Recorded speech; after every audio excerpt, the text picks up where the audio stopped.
Muy buenos días, estimados participantes del curso de Circuitos y Electrotecnia 1, una cordial bienvenida. Damos inicio a esta segunda actividad del día de hoy con el estudio de los circuitos capacitivos puros. En la clase del viernes estudiamos circuitos resistivos y circuitos inductivos. Ahí nos entrenamos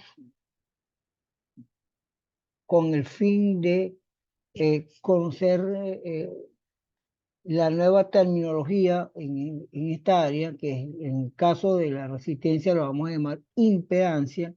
Calculamos la impedancia de un circuito inductivo y vimos que esa impedancia del circuito inductivo, primero que tenga una impedancia compleja, ¿sí? Tal como la vemos acá. eh, La impedancia compleja, ¿por qué es compleja? Porque aparece el imaginario J aquí, depende de la frecuencia y depende de la inductancia de la bobina.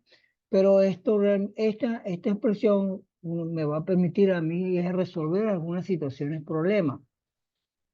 Y en la práctica, digamos, desde el punto de vista físico, a nosotros nos interesa es la magnitud de este número complejo que para repasar un poco, aquí lo tenemos, sería la raíz de z por z conjugado. Ya habíamos dicho en esa oportunidad que el conjugado sería el mismo complejo cambiado de signo y después de las operaciones pertinentes vemos que la impedancia en magnitud es igual a omega L. Esta impedancia en magnitud se le conoce como reactancia inductiva, ¿eh?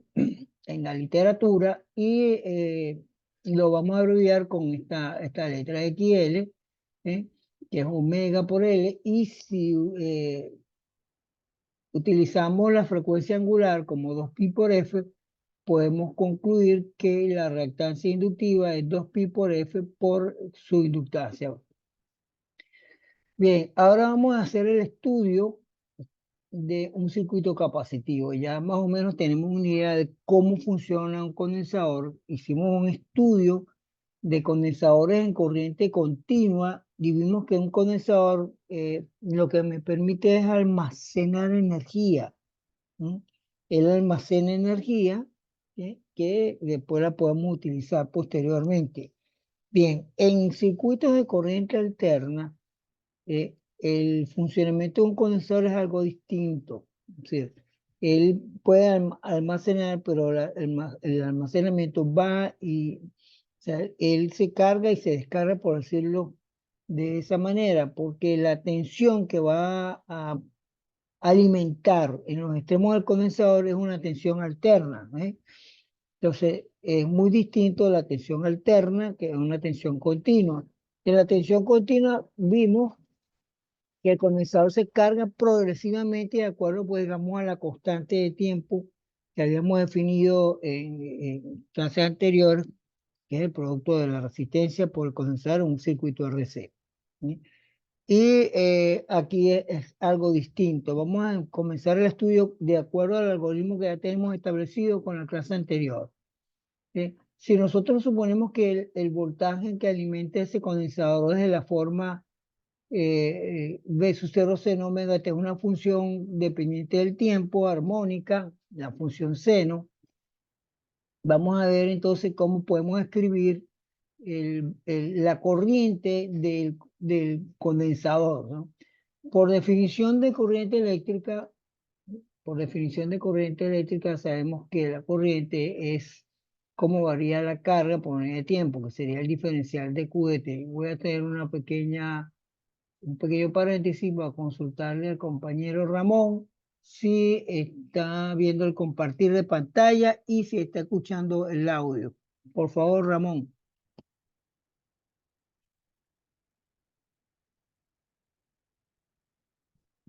Bueno, entonces estamos comentando que eh, la definición de corriente eléctrica, como de Q de T, esta expresión la vamos a utilizar en un momento, porque por definición de capacidad, el concepto de capacidad que ya vieron en un curso de física 2, el concepto de capacidad, y que lo tocamos aquí un poco, es la carga que acumula, ah, en función del voltaje. O sea, la capacidad o la capacitancia de un condensador es de Q diferencial de B. De aquí podemos despejar el valor de Q. ¿Mm? De aquí despejamos el valor de Q y me va a quedar C diferencial de B. Esta expresión lo vamos a sustituir en la expresión de la corriente y finalmente vamos a tener que la corriente, al sustituir de Q, que es C diferencial de B, tengo esta forma de diferencial de tener la corriente en el condensador. ¿Qué me dice esto? Que la corriente en el condensador depende, por supuesto, de la capacidad y de cómo está variando el voltaje. Cómo está variando el voltaje. Ramón dice que no puede leer ni...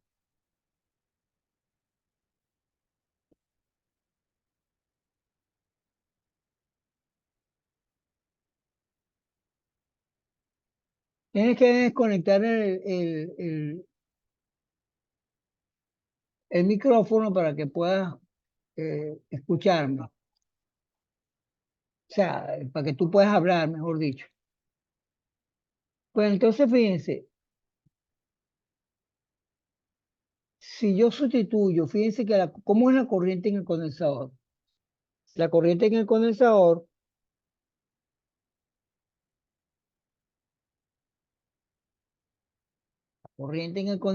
es la capacitancia por cómo varía el voltaje con el tiempo.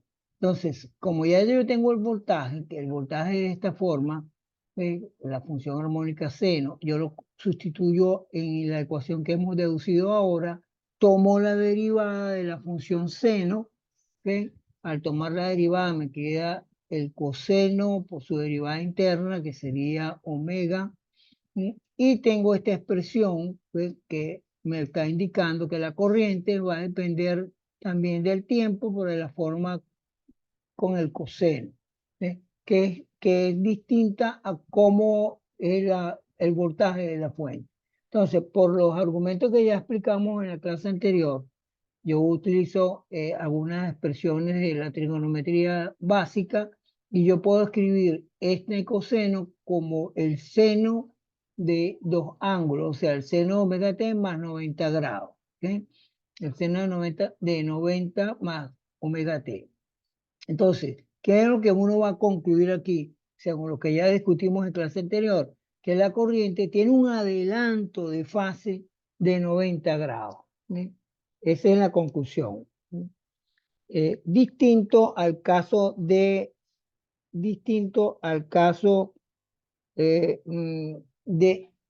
la inductancia, ¿no? Entonces, son detallitos que hay que tener en cuenta.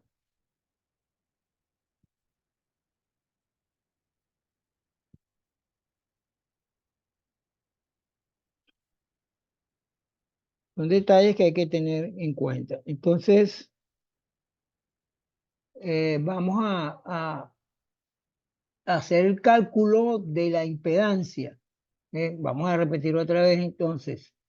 Si el voltaje de la fuente con que estamos alimentando nosotros, eh, si el voltaje de la fuente con que estamos alimentando de la forma seno y la corriente al calcular, según lo que hemos deducido acá, porque la corriente en el condensador cambia de acuerdo, a cómo está variando el voltaje. Es decir, la corriente no se mantiene constante. Entonces, al yo tomar la derivada, me queda la corriente en función del coseno. Utilizo las herramientas de trigonometría, ¿sí?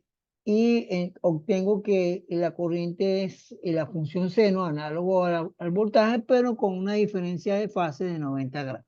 ¿Ok?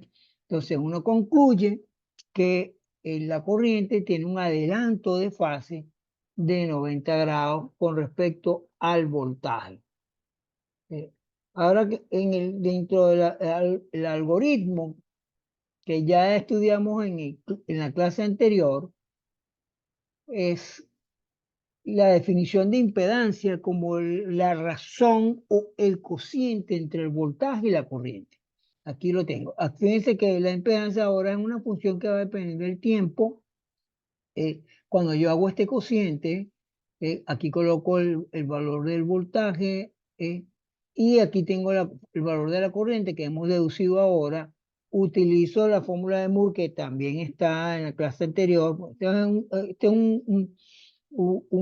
un seguimiento. Hay que escuchar la primera clase para poder entender la segunda y así sucesivamente. Si no, no estamos haciendo las cosas bien. Me llamó la atención que ya vi ayer el visto de la clase anterior y nadie había entrado a la clase. Entonces, bueno, yo no puedo hacer ya más nada. Ahorita están llamando la atención al nivel nacional de que tenemos que hacer las clases por Zoom, por Teams, etcétera, pero bueno, uno trabaja uno hace el esfuerzo de dar las clases, pero los estudiantes no la ven, pues. Entonces, bueno, ya eso se me escapa y se nos escapa a nosotros de toda la situación que se vive. O sea, no estamos hablando de que la gente tenga que estar síncrona, o sea, en vivo. No necesariamente, pero ustedes porque están trabajando, qué sé yo, están ocupados, pero tienen el canal que yo tengo, tienen la clase, la pongo en la plataforma, la pongo en el grupo de Telegram y nadie ve la clase. Entonces, bueno, ya no podemos hacer más nada. Entonces, las operaciones que uno hace aquí que ya fueron comentadas por producto de potencia igual base, etcétera. Yo tengo esta función, escribo con el vector rotatorio del exponencial, ¿m? Simplifico el j omega t y al final me queda 1 sobre c omega e j90. El valor de j90 lo evalúo, lo vamos a evaluar. Aquí voy a otra vez a retomar la expresión. J omega t es coseno más j seno. ¿Sí?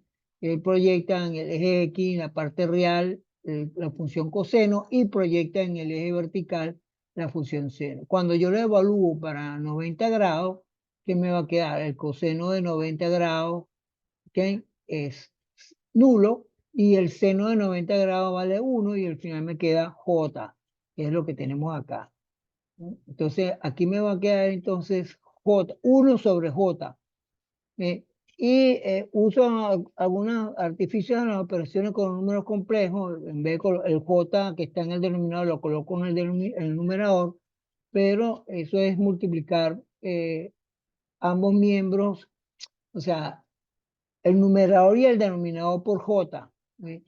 Y tomando en consideración que j cuadrado es menos 1, por eso es que me va a aparecer esto. Esto es una impedancia compleja, ¿sí?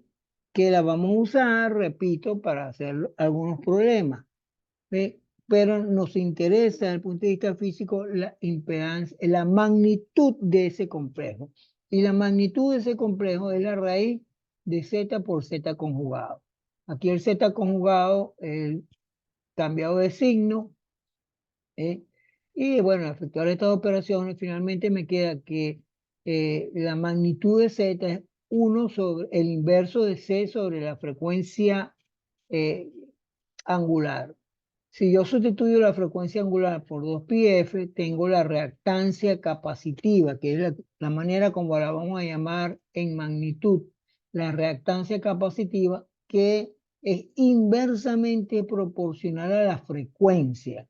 Si aumento la frecuencia de la onda de entrada eh, con que estoy alimentando el condensador, su impedancia se reduce. ¿Ok?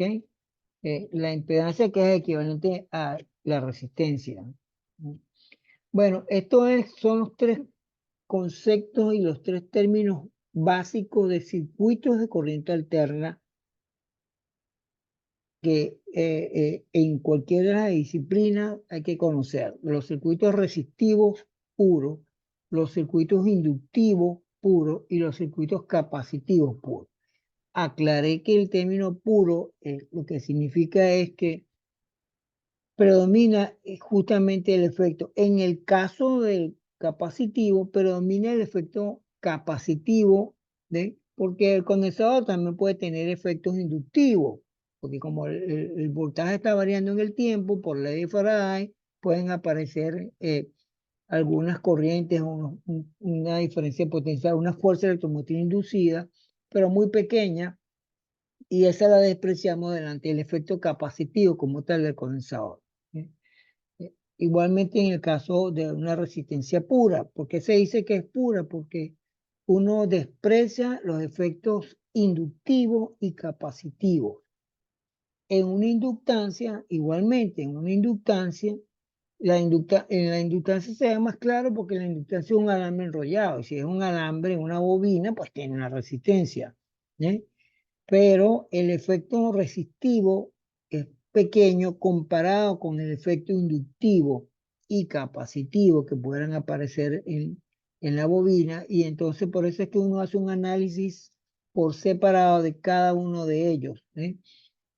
De la resistencia, la impedancia de una resistencia, la impedancia coincide con la resistencia, la impedancia de una bobina es proporcional a la frecuencia, y la impedancia o la reactancia capacitiva en un condensador es inversamente proporcional a la frecuencia.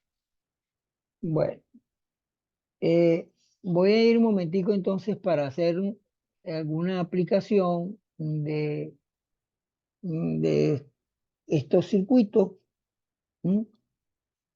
Por ejemplo, acá yo tengo tres impedancias conectadas, o sea, ya todo lo que conocemos, el mismo asunto de tres conexiones que están en serie. Por supuesto, estas impedancias, porque tengo una misma corriente, etcétera.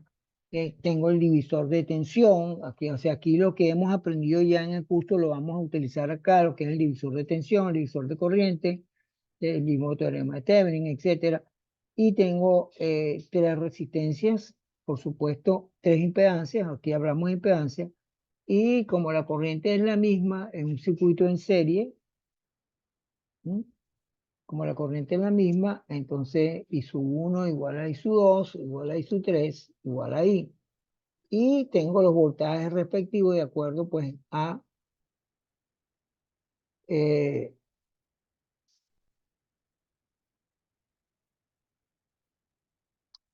como el divisor de tensión tendré un voltaje V1, un voltaje V sub 2 y un voltaje V sub 3. ¿Okay? Entonces, bueno, aquí trabajamos en forma de fasores, ¿no? Hay que manejar la parte de fasores. Esta expresión que es equivalente a la ley de Ohm, pero sustituimos la ley R por Z, sería el voltaje en forma de fasores por la impedancia, por la corriente. ¿Sí? Y el voltaje que hay en la fuente, por supuesto, se va a repartir, que es lo que hemos dicho ahora como el divisor de tensión en cada una de las impedancias. ¿Mm? Y la suma tiene que ser igual a B por conservación de la energía.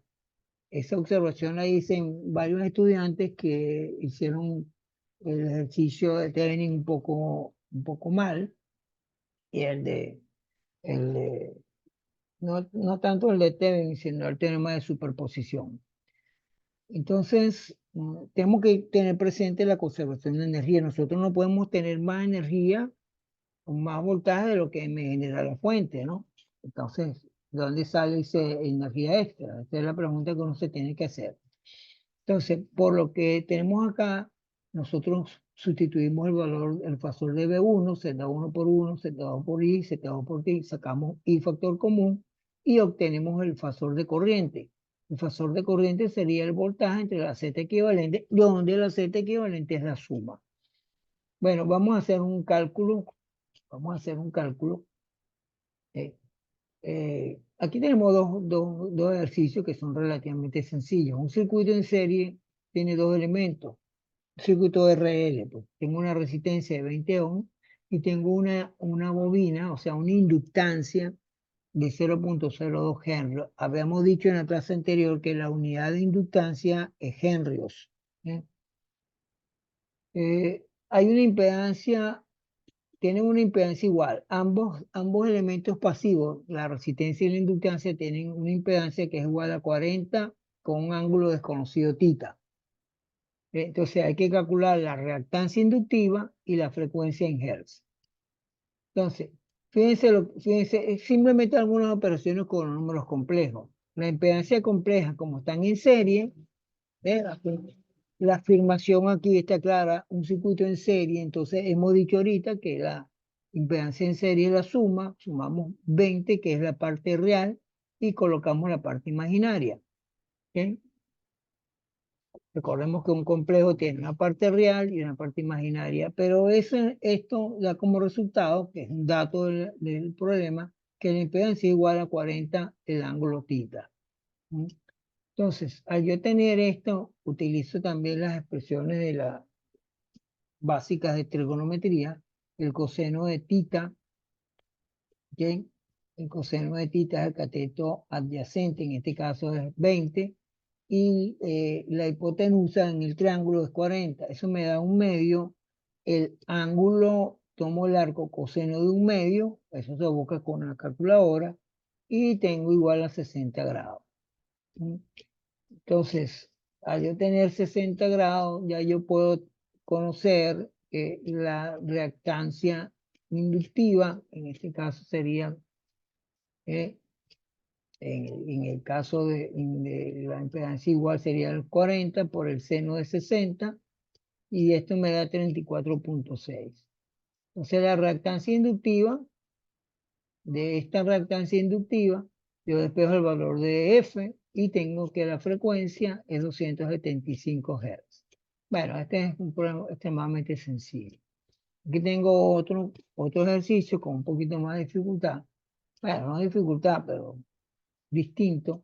Yo tengo tres impedancias en serie cuyos fasores, fíjense que la característica que tengo ahora es que los datos me lo dan en forma de fasores, por lo tanto voy a tener números complejos. Z1 igual a 4 ohm. ¿Qué significa esto? Significa que es una resistencia. ¿Sí? Entonces la impedancia en este caso igual a la resistencia. Z2 es igual a 3J. 3J, 3J es una impedancia compleja inductiva. Entonces, la impedancia compleja inductiva era J omega por L. ¿Qué significa esto? Que este 3 que yo tengo acá es el producto de omega por L. Esos dos factores me da 3. No me interesa los valores de omega y L porque ya me los están indicando directamente en el valor de la impedancia. Lo que quiero que ustedes tengan claro es eso, ¿no? Como esto es más, ¿ve? Ya yo lo tengo que asociar con una impedancia compleja inductiva. Y una tercera impedancia es menos 6J, que lo acabamos de ver ahorita. Este menos ya me está indicando que es un condensador. ¿Ven? Entonces, la impedancia del condensador es menos J1 sobre omega por C. ¿Bien? El factor de omega por C, el inverso de eso, esa operación es equivalente a 6 unidades, por decirlo de esa manera. Entonces, ¿cuál es el secreto del asunto? Esto, como no tengo ningún ángulo, ni nada por el estilo, ni tengo una unidad imaginaria, esto es una resistencia. Aquí tengo una unidad imaginaria, J, ¿sí? Pero es positiva, esto es una inductancia de una bobina. Y la impedancia 3, tengo un signo menos, esto me va a indicar que es un condensador. Estas tres impedancias están conectadas a una fuente cuyo fasor es 100, 0 grados, es decir, 100 voltios con una diferencia de fase de 0 grados. Voy a calcular la impedancia equivalente, la tensión en cada impedancia y demostrar que la caída de tensión es igual al fasor de tensión aplicado, que es lo que hemos indicado acá. Yo lo que voy a probar es esto. Bueno, entonces, según lo que ya tenemos claro, ¿eh? En el aspecto, en la construcción teórica del asunto, ¿no? ¿Cuál es la impedancia equivalente. Como el circuito está en serie, yo tengo que sumar esa impedancia. ¿Ok? Pero, ojo, sumar impedancia implica, ¿eh? parte real y parte imaginaria. No puedo sumarlas todas a la vez, yo, porque me tiene que dar un número complejo. ¿Ok? Me tiene que dar un número complejo. Entonces, sumo 4 que es la resistencia, más 3J menos 6J. ¿Mm? O sea, yo no puedo sumar 4 más 3 menos 6. No. La parte real de este complejo es 4. Y la parte imaginaria, que tengo 2, si la sumo algebraicamente. En este caso sería menos 3J. Este complejo está en forma rectangular. ¿Ok? Este complejo está en forma rectangular. Yo lo quiero llevar a la forma polar, porque yo para trabajar los cocientes, los cocientes lo trabajo en forma polar. Cuando yo voy a sumar corrientes o sumar voltaje, lo sumo en forma rectangular. Sumo parte real y parte imaginaria. Cuando yo hago los cocientes, yo tengo que tenerlo en forma polar. No quiere decir que uno lo pueda trabajar en forma rectangular, porque es mucho más engorroso. Ahora, les voy a indicar que esto lo hace una calculadora. Esto lo hace una calculadora. Eh, Fíjense, hay una tecla que yo voy a llevar de rectangular, la voy a llevar a polar. ¿Ok? Entonces, hay una tecla en las Casio, en cualquier calculadora científica, que dice, ustedes la buscan después con más calma, dice pol. ¿Ok? Y en el texto del curso también hay un apéndice donde le indica cómo van a usar van a calcular eso con una, creo que es con una Texan Instrument, pero eh, el procedimiento es el mismo. ¿Mm? Entonces, fíjense, yo primero voy a corroborar si yo tengo la calculadora en ángulos, en grado, porque yo puedo tener la calculadora en grado o lo puedo tener, ¿ve? En radianes. Entonces, me va a dar distintos resultados. ¿Cómo yo corroboro que la calculadora está en ángulo? Bueno, calculo la tangente de 45. ¿Ok? Si yo calculo la tangente de 45, eso me tiene que dar 1. La tangente de 45 es igual a 1. Si me aparece un número distinto de 1, entonces no lo tengo en grados, sino en radianes. Y tengo que ir pues a las funciones para hacer el cambio. ¿Ok? No vamos a explicar aquí todo ese detalle porque, bueno, ustedes se supone que ya estudiantes de un cierto nivel de semestre en ingeniería deben saber usar una calculadora. ¿Cómo yo voy a explicar muy brevemente, que no lo estamos viendo acá, pero cuando ustedes escuchen el audio de la clase, ustedes lo van a ir haciendo en su máquina? ¿Mm? Voy a usar la tecla Pol, ¿ok? Pol, la pantalla de la computadora, de la calculadora me aparece Pol y me abre un paréntesis. Entonces yo voy a colocar los valores de la parte real, 4, pongo una coma, tengo que poner una coma, ¿ves? Tengo que distinguir la parte real de la parte imaginaria. Pongo -3, cierro el paréntesis y le doy igual. Y eso me va a dar directamente el 5, este que está acá, ¿eh? ¿Eh? Directamente el 5. ¿Eh?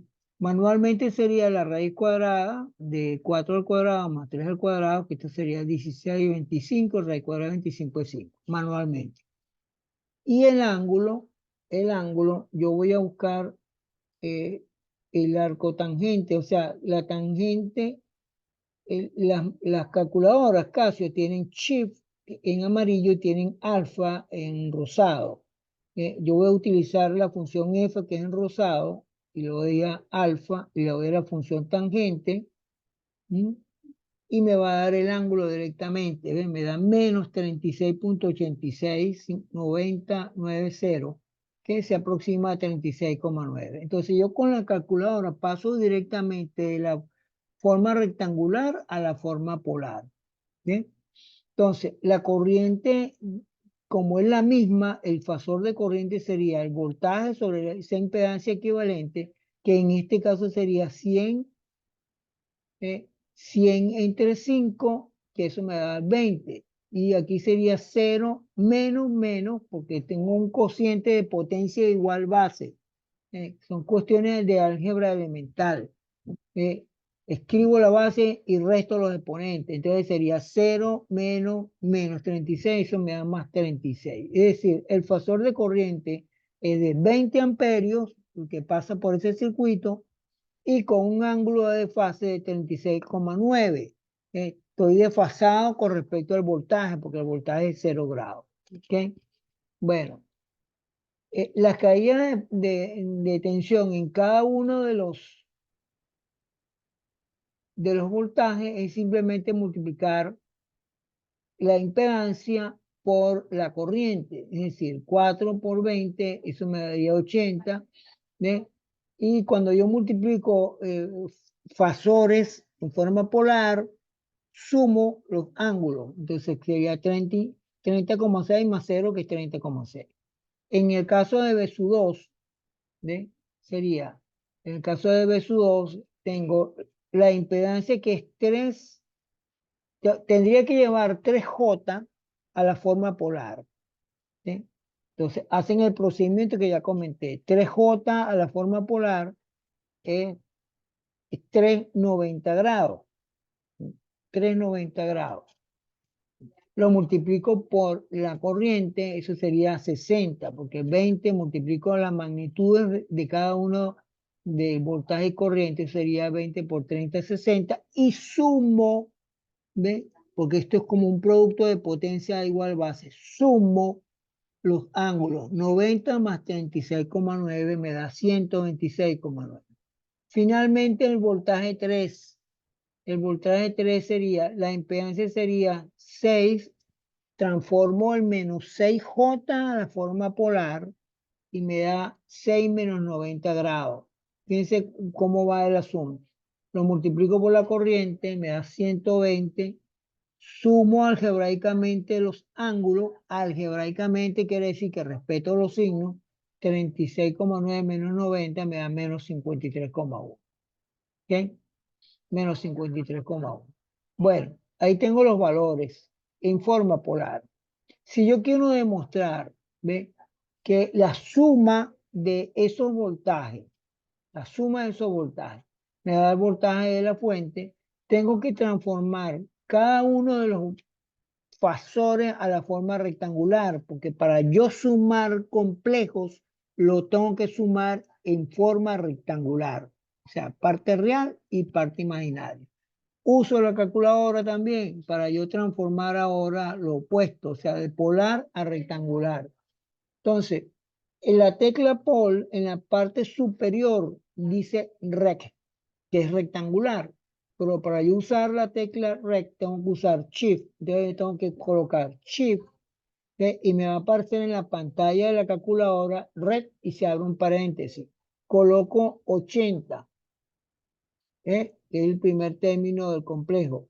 Coloco una coma, ¿ve? Y pongo el ángulo 36,9 y cierro el paréntesis, le doy igual y me va a aparecer de 63,9747, que es equivalente al 64. ¿Ok? A ver, viendo acá. Y luego hago el mismo procedimiento anterior con tangente usando el alfa, y me va a aparecer 48. ¿Sí? Y entonces ya lo tengo en forma rectangular. Así lo hago con cada uno de los fasores. Entonces al final voy a sumar, ¿ve? Al final voy a sumar partes reales con parte imaginaria. O sea, las partes reales serían 64, ¿ok? Aquí lo tengo. ¿Ve? Eh, Aquí coloqué 64 más J48, que es el voltaje 1. Aquí tengo la otra suma y aquí tengo el otro vector, el otro fasor. Entonces agrupo las partes, sumo las partes reales, que sería 64 menos 36 más 72. Eso me da 100. Y cuando yo sume en las partes imaginarias, ¿ok? Cuando yo sumo las partes imaginarias me queda 48 y 48, me da 96, menos 96 me da 0. ¿Bien? Entonces, 100 más 0J es 100 0 grados. He comprobado, he demostrado que la suma de los fasores de los voltajes en cada una de las impedancias me tiene que dar el voltaje de la fuente, que en este caso es 100. Eso fue lo que yo le corregí a muchos estudiantes en el teorema de superposición, porque creo que eran como 16 voltios o algo así, y la gente le daba más de 16 voltios. Entonces, estamos violando la conservación de la energía. Bueno, con esto terminamos. Dejamos de compartir. No sé si Ramón tiene alguna duda, pero dice que él no puede. Ramón, al finalmente no puedes conversar. Puedes abrir el micrófono. Ya te di la solicitud para que abrieras el micrófono. No sé si todavía estás ahí. Bueno, eh,